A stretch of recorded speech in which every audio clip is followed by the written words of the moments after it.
ITR filing कैसे करते हैं ऑनलाइन, और वो ऑफलाइन कर सकते हैं या नहीं कर सकते, वो अब अपने करने वाले हैं। ठीक है, तो दोस्तों जैसे कि आप देख सकते हैं कि ये हम इनकम टैक्स पोर्टल अपना ओपन कर लिए।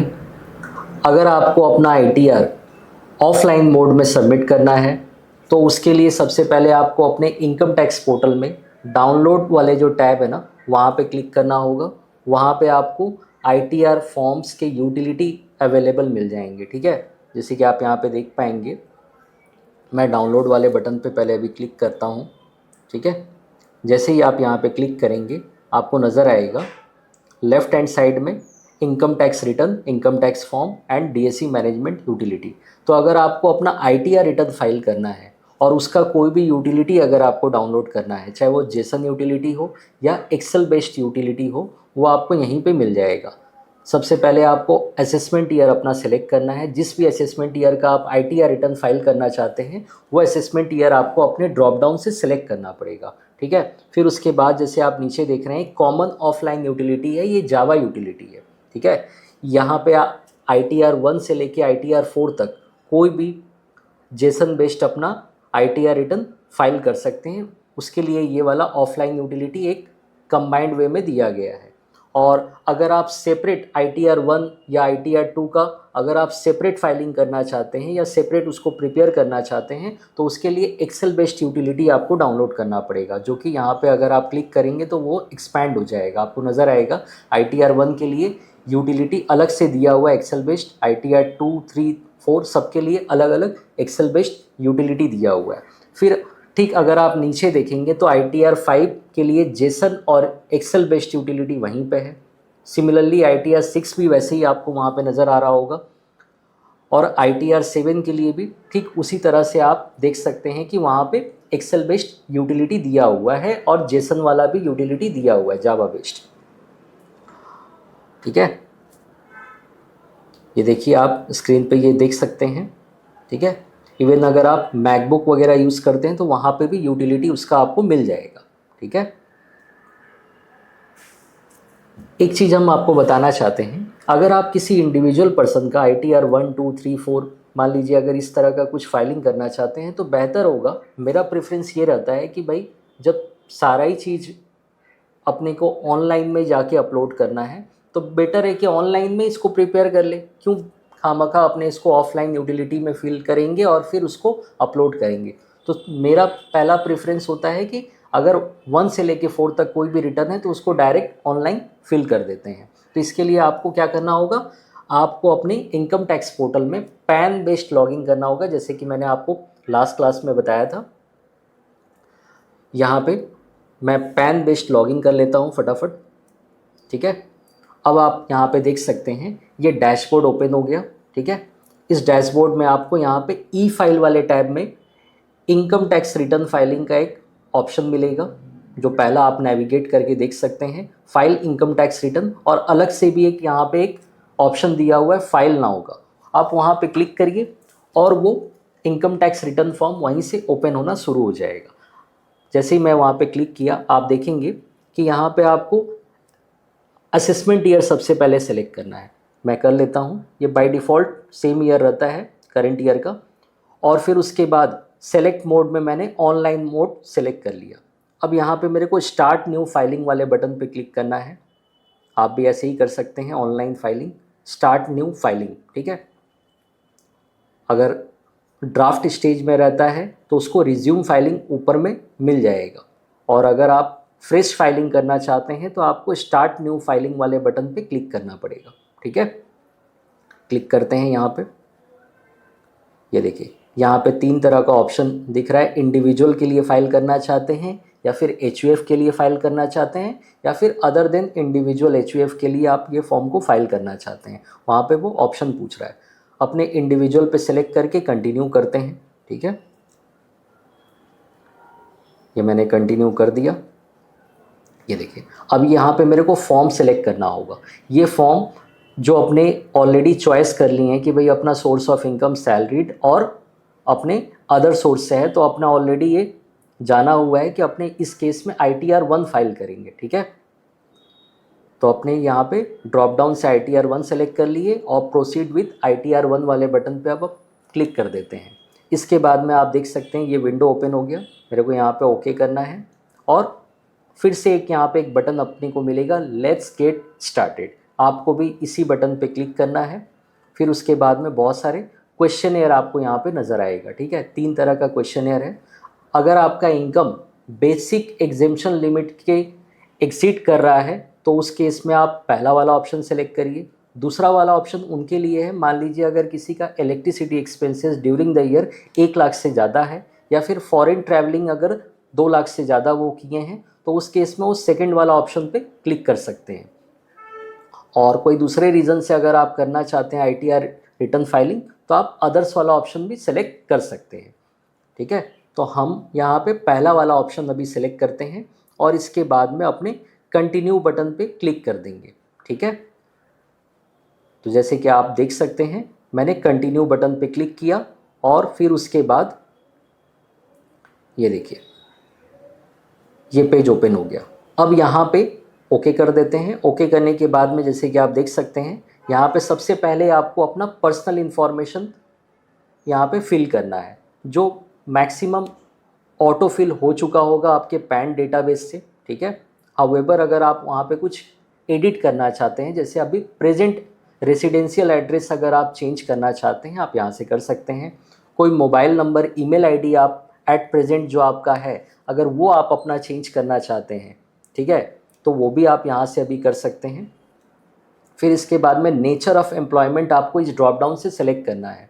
तो आप जिस भी कंपनी में एट प्रेजेंट अभी काम कर रहे हैं उसका अकॉर्डिंग आपको यहाँ पे अपना नेचर ऑफ एम्प्लॉयमेंट में सेक्टर सेलेक्ट करना होगा। ठीक है, तो मैं यहाँ पे उस टैक्स पेयर का प्रेजेंट एम्प्लॉयमेंट जो है वो पब्लिक सेक्टर अंडरटेकिंग में अभी वो काम कर रहे हैं, तो मैं वो ड्रॉप डाउन से सेलेक्ट कर लेता हूँ।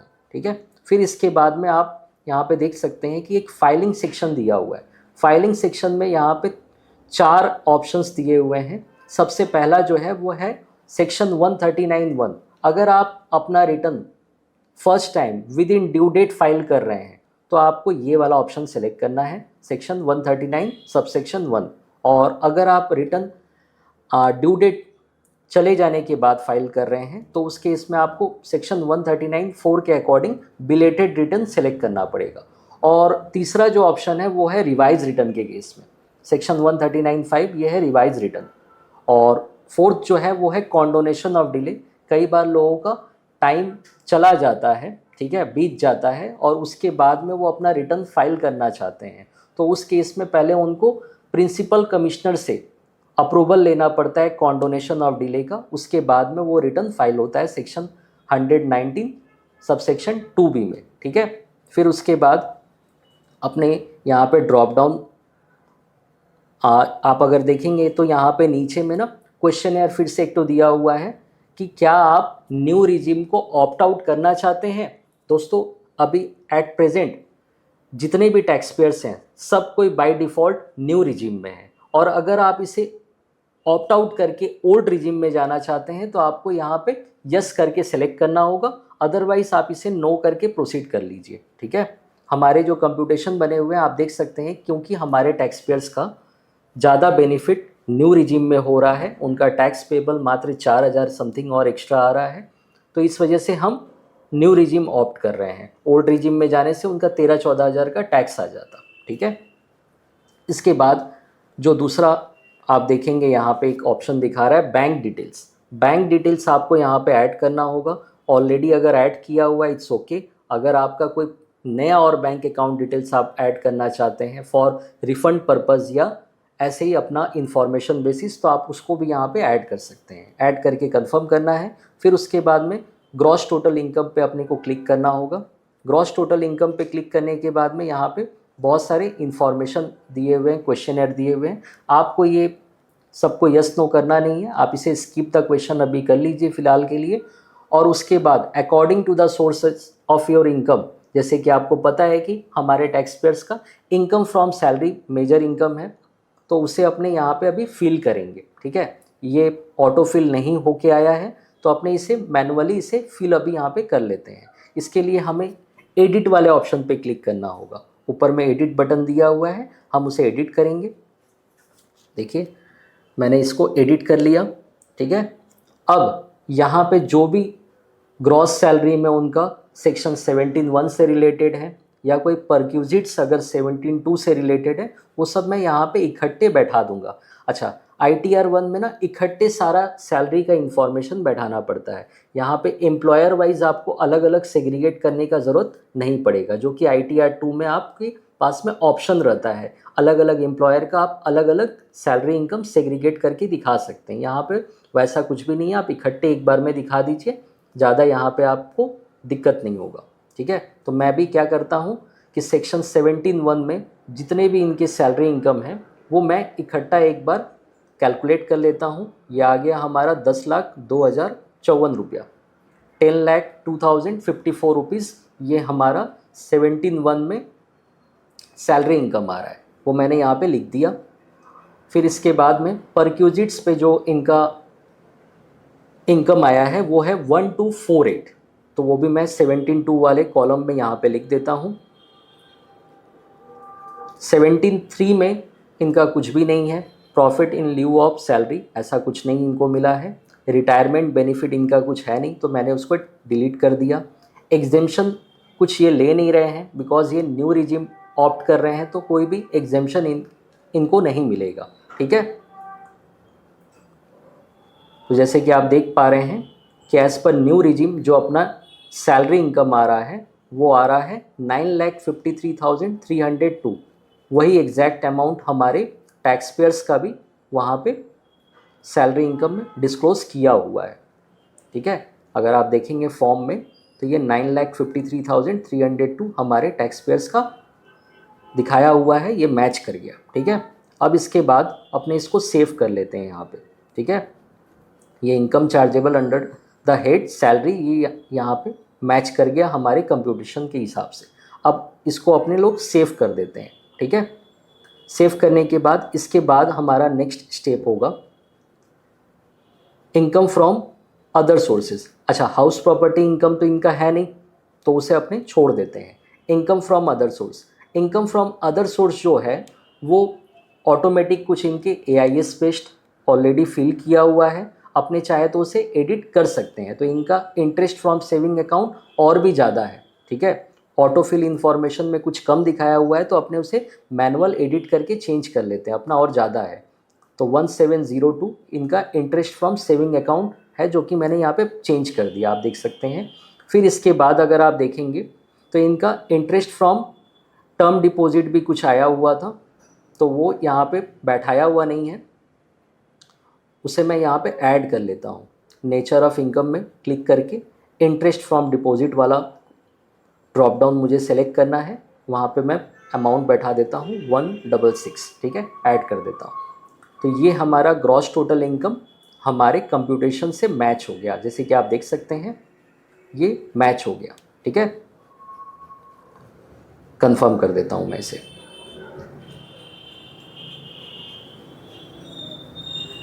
यहाँ तक अपना कंप्लीट हुआ। अब है डिडक्शंस का बारी।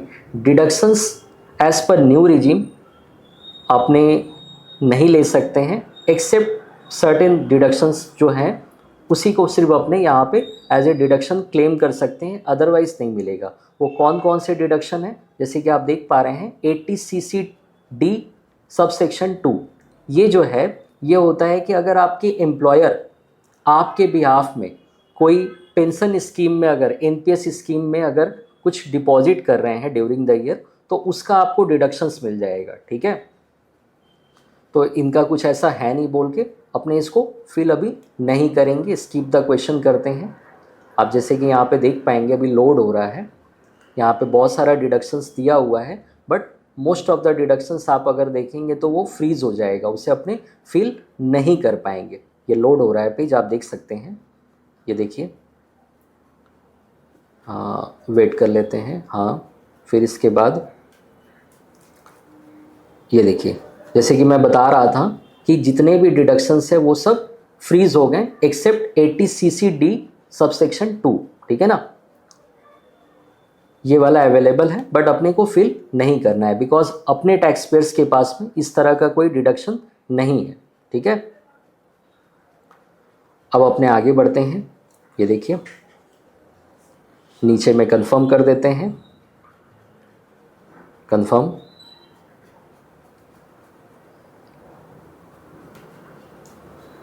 लोड हो रहा है पेज। अब जैसे कि आप देख सकते हैं हमारा total income, total taxable income जो है वो आ गया।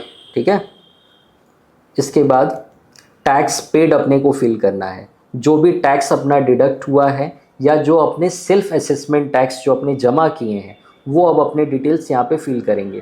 ऑलरेडी कई बार यहाँ पे फिल किया हुआ आता है, बट अगर नहीं भी आता है तो समस्या वाली बात नहीं है, अपने उसे फिल कर सकते हैं।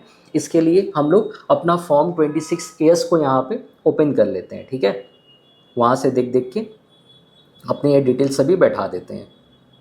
तो जैसे कि आप देख सकते हैं मैं फॉर्म 26 के बेसिस पे इनका जो भी TDS डिडक्ट हुआ था वो मैंने यहाँ पे फिल कर दिया।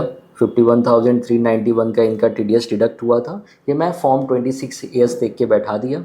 अब इसके बाद अपने को सेल्फ असेसमेंट टैक्स जो चालान इनका डिपॉजिट हुआ है वो चालान डिटेल्स यहाँ पे बैठाना है। ये बैठाना मैंडेटरी है। कई बार ये फिल हो के आता है, कई बार ये फिल हो के नहीं आता है, तो अपने को मैनुअल बैठाना पड़ता है। ठीक है, तो अपने इसका BSR कोड, चालान सीरियल नंबर और चालान का डेट ये बैठा दिया मैंने, साथ साथ में अमाउंट भी, और इसे मैं कंफर्म कर देता हूँ। ये हमारा टोटल टैक्स डिपॉजिट हुआ है हमारे इनकम के अगेंस्ट। ठीक है, अब इसके बाद आ रहा है टोटल टैक्स लायबिलिटी। आपको वहाँ पे क्लिक करना है, कंफर्म कर देता हूँ। अब इसे प्रोसीड करना होगा हमें। आप चाहे तो इसका जेसन यहाँ से एक बार डाउनलोड करके रख सकते हैं। मैं एक बार के लिए इसे डाउनलोड कर लेता हूँ। ठीक है, फिर इसके बाद प्रोसीड बटन पे क्लिक करना है। ये देखिए जैसे ही मैंने प्रोसीड बटन पे क्लिक किया आप देख सकते हैं यहाँ पे हमारा अमाउंट पेबल 0 हो गया, मतलब और हमें कोई टैक्स पेमेंट करने का ज़रूरत नहीं है। मैं उसे कंफर्म कर देता हूँ। अब ये प्रीव्यू ओपन हुआ। मैं इसका नेम, आपको यहाँ पे अपना नेम और फादर्स नेम या मदर्स नेम जो गार्जियन नेम होता है वो आप एक बार चेक कर लीजिए। जो प्लेस से आप ये रिटर्न फाइल कर रहे हैं वो प्लेस आप यहाँ पे बैठा सकते हैं, कंफर्म कर दीजिए। अब देखिए ये प्रीव्यू ओपन हो गया। ठीक है, इस प्रीव्यू को एक बार आप चाहे तो मिला सकते हैं, अदरवाइज़ ज़रूरत नहीं है। प्रोसीड टू वैलिडेशन पे जाना है। अपने को एक बार चेक करना होगा कि जो भी इंफॉर्मेशन अपने लोग फिल किए हैं वो सही है, कहीं पे कुछ मिस्टेक तो नहीं रह गया। तो अपने को एक बार वैलिडेशन करना पड़ेगा। प्रोसीड टू वैलिडेशन में वैलिडेशन सक्सेसफुल अभी तक तो दिखा रहा है। एक बार वापस से इसे वेरीफाई कर लेते हैं। प्रोसीड टू वेरिफिकेशन क्लिक करते हैं। अगर कुछ एरर आएगा तो उसे अपने रेक्टिफाई कर लेंगे। हाँ जी, एक एरर आया है, कहीं पे कोई रिसिप्ट नंबर अपने बैठा दिए थे, उसे अपने करेक्ट कर लेते हैं। चलिए हम फटाफट इसे करेक्ट कर लेते हैं। फिर इसके बाद वापस से प्रोसीड करेंगे, सेम स्टेप, वापस से प्रीव्यू रिटर्न करेंगे। प्रोसीड टू प्रीव्यू कर रहे हैं, आप देख सकते हैं। Proceed to validation. इसके बाद फिर से एक एरर आया। अच्छा, सेक्शन शायद गलत हो गया था वहाँ पे। कई बार ना हम लोग सेक्शन जो सेलेक्ट करते हैं, जैसे 139(1) मैंने सेलेक्ट किया था, वो हो सकता है कभी कभार सिस्टम में ग्लिच की वजह से वो बगल वाला सेक्शन सेलेक्ट हो जाता है, तो उसे मैं रेक्टिफाई कर देता हूँ। ये मैंने कर भी दिया, आप देख सकते हैं। प्रोसीड टू प्रीव्यू, वापस से मैंने ये प्रोसीड टू प्रीव्यू कर लिया। वापस से वैलिडेट कर रहा हूँ मैं। अब देखिए इस बार देखता हूँ और कोई एरर है या नहीं है। जी नहीं, और कोई एरर नहीं है। अब ये आपका रिटर्न आप सबमिट कर सकते हैं। अपने यहाँ तक वेरिफिकेशन पेज तक पहुँच गए। अब इसे चाहे तो आप अभी भी फाइल कर सकते हैं, ई-वेरीफाई लेटर भी कर सकते हैं, और चाहे तो आप ITR-V जो एक्नॉलेजमेंट आने से पहले ITR-V होता है उसे आप डाउनलोड करके स्पीड पोस्ट भी कर सकते हैं। ठीक है, CPC बैंक